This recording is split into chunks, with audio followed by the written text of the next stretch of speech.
Hi friends, today I'm going to discuss with you a very important interview question. How to design a diesel generator. Simply we can say DG, diesel generator. Okay, I have a load schedule of a small shop. Hmm? We have different loads here, lights, sockets, AC, cash counter, CCTV like that.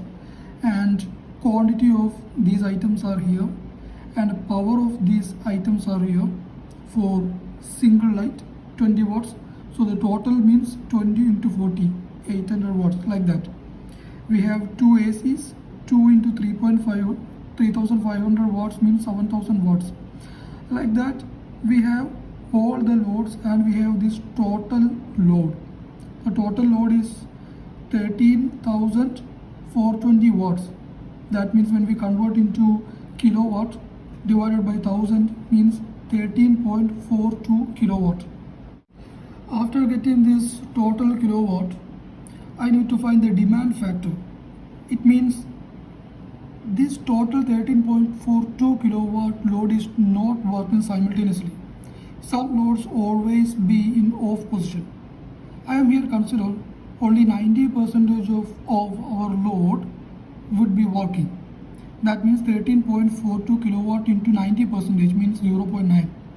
That means 12.08 kilowatt will work at a single time. Okay. And next one is convert this kilowatt into kVA. We know that the diesel generator's capacity is in kVA. So we need to convert this kilowatt into kVA. How to do this? The kVA is equal to kilowatt by power factor. I am considering here 0.8 power factor. Actually, I can consider 0.9 for power factor.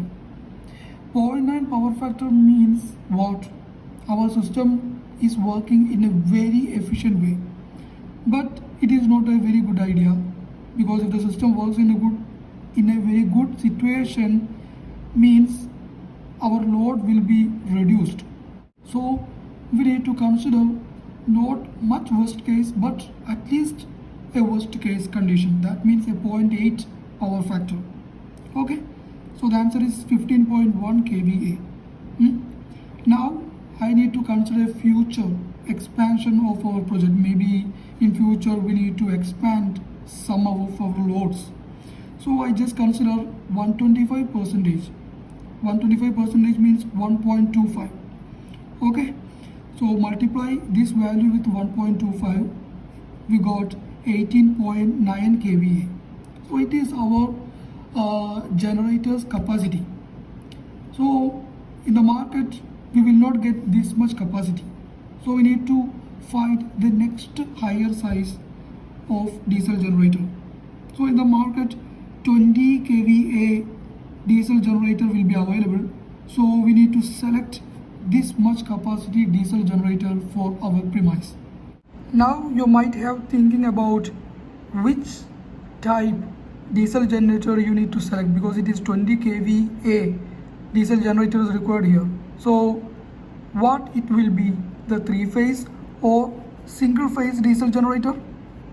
It depends only about the load. See here our capacity is 20 kVA. So in this case most probably we will use a 3-phase diesel generator because our load is much higher. But if your premise, if your shop is very small shop and if you require only a kVA of less than 10 kVA, then you only may be required single phase diesel generator. It all depends upon your load in your system. Now I am talking about the need of ATS panel. ATS means automatic transfer switch. Automatic transfer switch. Suppose your premise is very large. For example, hospitals, data centers, or if your premise contains fire alarm system, fire pump, smoke control systems like that, then during the normal outage of the power, that means the supply from the utility government company, then your system must be automatically connected to the DG. In that situation only you require this automatic transfer switch. Okay, you don't need to do anything during the outage of the utility. The automatic transfer switch will transfer the power automatically to the diesel generator. So what will happen during the power outage? The ATS will sense the outage of the normal utility power. Okay, it will send a signal to the diesel generator, and the diesel generator will be switched on automatically. And after the DG reaches its rated voltage and frequency, this ATS will be automatically connected to the DG, and then this ATS connected to our load through our DB or SMDB, whatever. After the power from the utility company is back, then what will happen? The ATS will automatically transfer the power back to the utility. At that time, what will happen? This ATS will switch off this DG after a certain cool off period time for the DG. What about if your premise is very small like this one, this retail shop? You don't require this automatic transfer switch. In such case, you only require manual transfer switch, MTS, manual transfer switch. That means when the utility power supply is off, your transfer switch will not automatically connect to the DG. You need to manually connect your transfer switch to the DG. That is manually controlled transfer switch. In the automatic transfer switch, there would be electrical and mechanical interlock. Okay, there would be. At that time, both the utility supply and DG supply would not be on at the same time. But in the manual transfer switch, there would be only the mechanical interlock, not electrical interlock. In that case, what will happen here? I am just writing it as MTS because if our premise is very small, then we have this manually transfer switch. Then what will happen? Suppose your utility power is off. At that time, before you switch manually this transfer switch to the DG side, you need to first switch on this DG. And after the DG reaches its rated voltage and frequency, then only you need to switch your manual transfer switch to the DG side.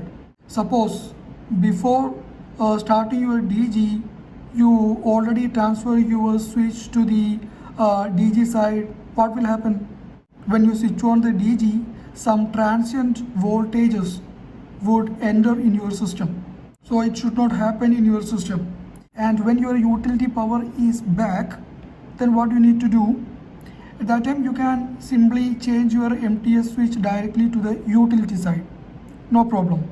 And after it happens, we need to give some cool off period for the stopping of the DG. We would not suddenly switch off the DG. If you suddenly switch off the DG will have some problems. Okay, you need to give some cool off period for the DG stopping. And one important point is where you require this manual transfer switch. If your load is not essential, for example, if your premise is a normal retail shop and after the utility power is gone, you don't require to immediately switch back to the DG. At that time, you don't need any automatic transfer switch. You only require the manual transfer switch because you don't need your power to get back urgently. Okay, because your premise is not any hospital, not any data center. At that time, you only require this manual transfer switch. Okay, I hope I have covered many important points through this video. It will be very useful for your next interview. If you want to have more information like this, please visit my channel and grab more information. Thanks for watching, and please don't forget to subscribe my channel. Okay, thank you.